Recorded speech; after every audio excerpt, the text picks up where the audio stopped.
Saya melihat ada gap gitu, ada gap dalam teknologi big data analytic. Ada selentingan orang komentar ke saya bahwa negara kamu nggak bakal sanggup.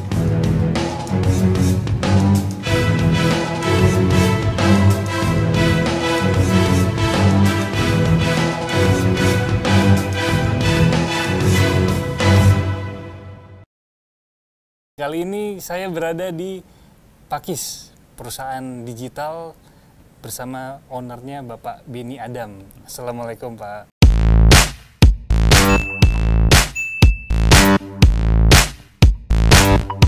Waalaikumsalam warahmatullahi wabarakatuh. Kita mau ngobrol-ngobrol santai nih Pak ya, nanya-nanya seputar perusahaan Bapak nih. Wah ini ruangannya keren banget nih, terus ademnya. Alhamdulillah, ya. Alhamdulillah. Masya Allah. Ya. Ya, saya mau tanya, Pakis ini boleh dijelasin lagi mungkin bergerak di bidang apa nih?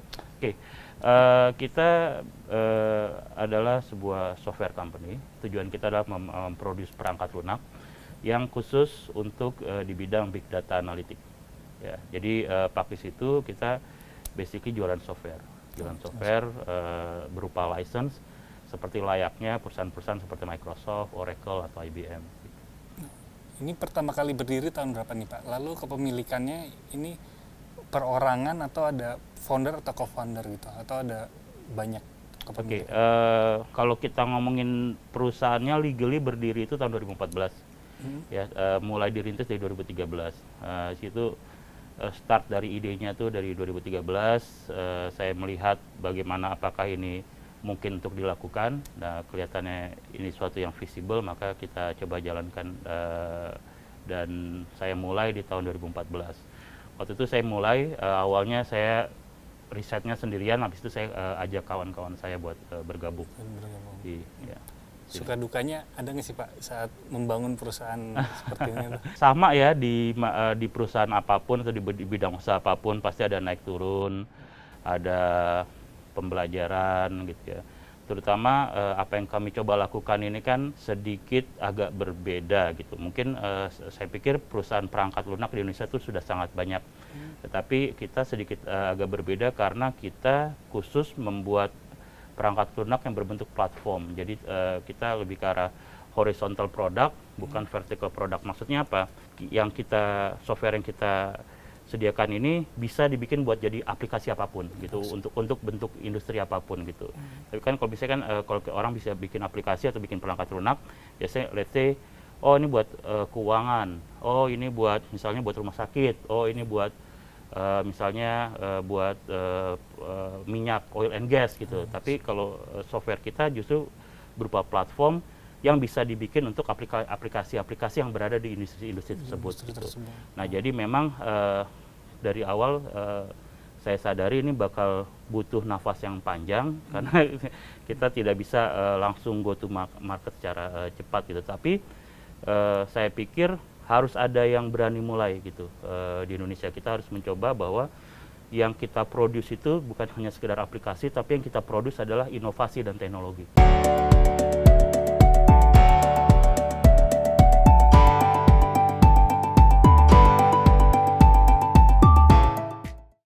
Lalu latar belakang pendidikan dan profesi Pak Benny dan teman-teman yang Pak Benny tarik tuh apa? Oke, saya sendiri dari Computer Science, Universitas Indonesia, Fasilkom UI. Saya drop out di semester terakhir karena pada saat itu saya dapat tawaran untuk kerja di Inggris. Ya, saya sendiri kerja di Inggris sekitar 9 tahun lebih ya. Terus saya pulang. Ya, terus saya pulang ke Indonesia. Waktu itu saya coba berapa sampai akhirnya saya di tahun 2014 saya start ini gitu. Nah, kawan-kawan rata-rata dari backgroundnya sih memang computer science, tapi dari macam-macam university. Tapi ada juga programmer kita atau developer kita yang backgroundnya manajemen. Tapi memang mungkin ininya passionnya itu di programming. Akhirnya dia pursue programming instead of manajemen gitu. Ada juga kawan-kawan di sini yang backgroundnya tuh MIPA atau yang lain gitu. Ada juga yang dari matematika juga ya. Lalu alasan memilih sektor ini kenapa tuh Pak? Apalagi tadi Bapak bilang kompetitornya di bidang ini juga lumayan banyak di Indonesia. Jadi saya dulu pernah untuk menggambarkan saya mengambil keputusan itu mungkin saya bisa analogikan ke suatu film animasi judulnya apa ya, Robots kalau nggak salah ya. Jadi itu ceritanya ada seorang robot gitu ya, yang dari waktu dia masih kecil, dari kecil dia sangat mengidolakan seorang yang namanya Big Weld. Ya, Big Weld ini dia inventor gitu. Nah, si robot kecil ini dia ingin menjadi nanti besar itu dia pengen jadi inventor seperti Big Weld gitu. Nah, si Big Weld ini dia punya acara TV. Jadi si anak ini sangat ngefans dengan acara itu. Setiap kali dia ada acara itu dia pasti nonton. Nah, di acara TV itu Big Weld itu selalu mengatakan see a need, feel a need. Jadi kalau kamu melihat satu kebutuhan, coba penuhi kebutuhan itu. Gitu. Ya. Jadi itu juga kebetulan menjadi prinsip hidup saya juga gitu. Jadi lebih ke arah bahwa ini ada suatu kebutuhan, bisa nggak saya berinovasi di bidang itu gitu. Jadi waktu itu dimulai dari suatu kebutuhan di mana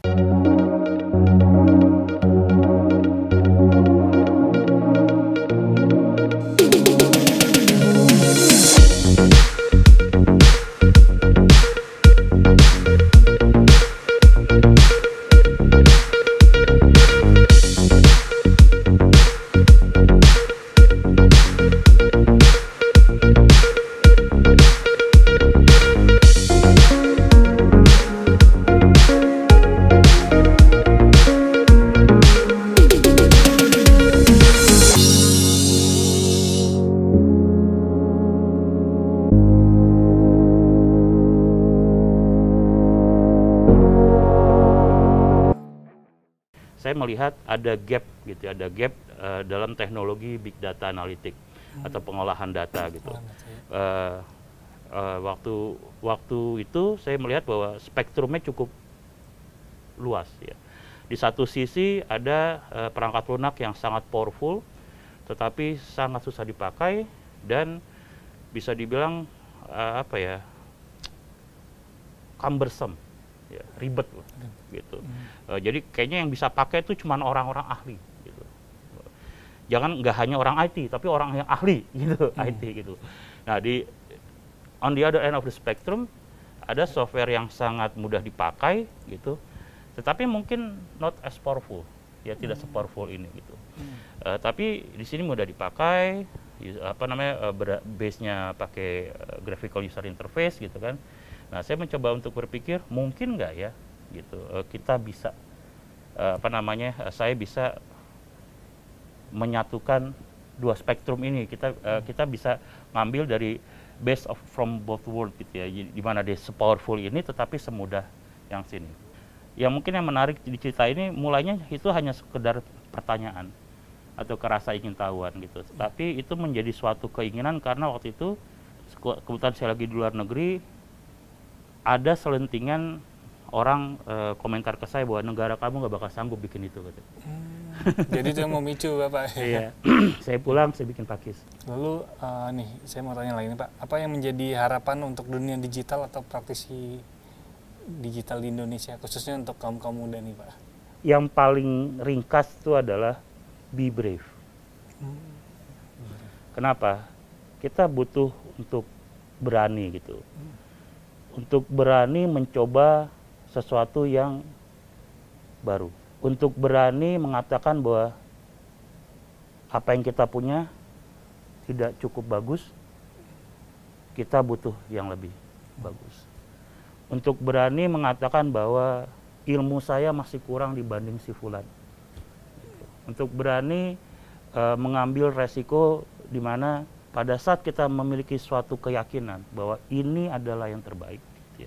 Ini ide saya ini bisa dipakai dengan dan bisa diimplementasikan dengan orang banyak, berani untuk mencoba ide tersebut.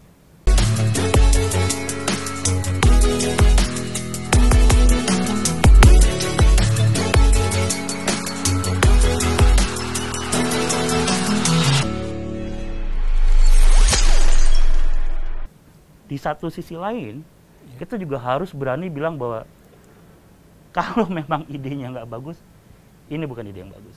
Gitu. Jadi memang benar-benar butuh keberanian dari segala lini gitu.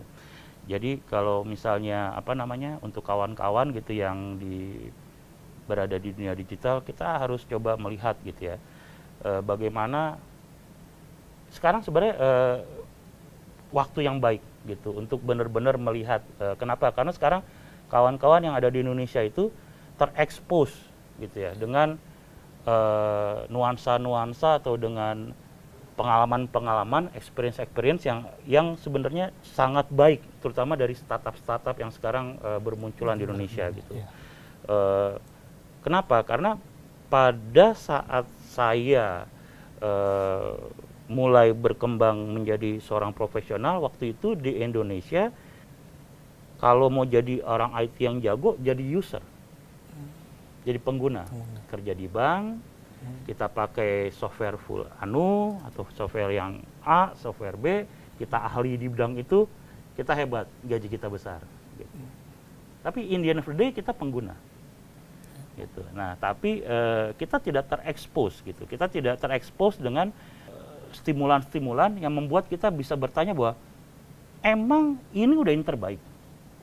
Ada nggak cara lain melakukan hal ini bukan dengan produk ini? Saya cukup beruntung dengan saya cukup lama di luar, saya terekspos dengan banyak teknologi dan kesempatan untuk bisa mempertanyakan segala macam teknologi yang mungkin waktu saya di Indonesia kesannya udah given, bahwa ini ya seperti ini, pakai ini. Di sana saya bisa bilang bahwa ini nggak bagus, saya mau bikin sendiri. Bisa. Gitu. Saya tahu ilmunya, saya bisa bikin. Atau saya tahu caranya, saya bisa ini coba bikin. Gitu. Jadi seandainya kita udah tahu bagaimana, misalnya let's say kita pernah mencoba untuk membuat suatu device yang namanya session border controller gitu. Waktu itu saya nggak tahu bahwa ini namanya session border controller. Itu bermulai dari see a need, feel a need gitu. Saya melihat ada kebutuhan. Kebutuhannya apa? Coba Anda bayangkan seandainya kita ngomongin mudah-mudahan tidak terlalu ini ya, tidak terlalu teknis ya. Let's say kita ngomongin telekomunikasi gitu. Kita ngomongin telekomunikasi. Kami hadir sinergikan 3 bank syariah besar. Bertransformasi menjadi bank yang inovatif, modern, dan memiliki visi global. Bank Syariah Indonesia. Kalau seandainya kita buat ngehandle phone call, ya menghandle phone call itu kan ada servernya nih, ada alatnya. Jadi ada orang misalnya Mas mau call saya gitu kan, ya Mas akan telepon, telepon Mas akan nyampe ke alat ini, nanti alat ini akan meneruskan callnya ke saya, namanya switch namanya gitu, atau media gateway gitu kalau untuk anyway jangan terlalu teknis. Nah coba bayangkan, pasti alat ini kan ada limitnya kan. Betul nggak? Pasti ada limitasinya. Bisa 100 call, 1000, 5000, gitu kan. Nah, pada saat kita butuh untuk untuk meningkatkan jumlah traffic kita, berarti kita butuh alat ini banyak. Ya kan? Tapi ada problem. Problemnya apa? Berarti semua IP address dari alat ini harus kita tahu ke semua orang. Ya kan? Orang akhirnya, let's say dibilang, yaudah untuk si Anu dia bisa kirim ke alat nomor 1, si Anu kirim ke alat nomor 2, tapi berarti si A cuman bisa kirim call sebanyak kapasitas yang ini, jadi kapasitasnya nggak bisa di-share. Gitu. Nah waktu itu saya berpikir bagaimana kalau di sini ada taruh di depan, ya, ada satu alat lagi yang di depan nih, yang dia tidak actually melakukan apa-apa, dia cuma melakukan distribusi aja, gitu. Semacam kayak switching, tapi khusus untuk IP aja. Nah itu ternyata saya coba bikin alat itu, dan alat itu akhirnya saya pakai untuk bisa bikin itu usaha pertama saya ya, waktu saya masih di Inggris itu saya bikin untuk melakukan switching akhirnya, dan akhirnya saya bikin logic dengan lain sebagainya, akhirnya ada session border control, dan akhirnya saya bisa bikin semacam kayak layanan VoIP over IP seperti pakai Skype gitulah. Nah itu lagi-lagi see it, feel it gitu. Itu yang saya coba lakukan. Jadi kalau misalnya memang kita senang gitu dengan teknologi, untuk kawan-kawan yang bergerak di bidang digital gitu ya, mungkin di bidang perangkat lunak, ini mungkin saatnya gitu ya untuk benar-benar terekspos gitu ya dengan teknologi-teknologi, sehingga mungkin akan memperkaya gitu khazanah gitu ya, atau pemikiran, sehingga kita bisa berinovasi untuk Indonesia yang lebih baik. Oh, ya. Terima kasih banyak Pak Beni Adam ya. Yeah. Iya. Nanti nextnya pasti kita bikin video-video lagi untuk pertanyaan-pertanyaan berikut, nggak apa-apa Pak ya. Oke. Nah, saya ingin pertanyaan terakhir, tadi Bapak bilang inovasi. Nah, inovasi untuk perusahaan Bapak sendiri ini selain yang disebutkan tadi, ada lagi nggak yang kira-kira nge-boom gitu? Nge-boom gitu. Kita saat ini khusus di situ, bahkan kita sedang sudah apply patennya gitu. Oh, Jadi kita memiliki paten khusus untuk metode engine yang kita lakukan gitu. Terima kasih banyak Pak Beni sekali lagi, nanti pasti kita ngobrol yang lebih seru lagi. Ya. Baik sahabat Sintesa Indonesia dimanapun berada, demikian perbincangan saya dengan owner atau founder dari Pakis, Bapak Beni Adam. Jangan lupa di like, di komen, di share, lalu jangan lupa juga di follow Instagramnya Sintesa_Indonesia. Akhir kata mohon maaf kalau ada salah-salah kata. Assalamualaikum warahmatullahi wabarakatuh.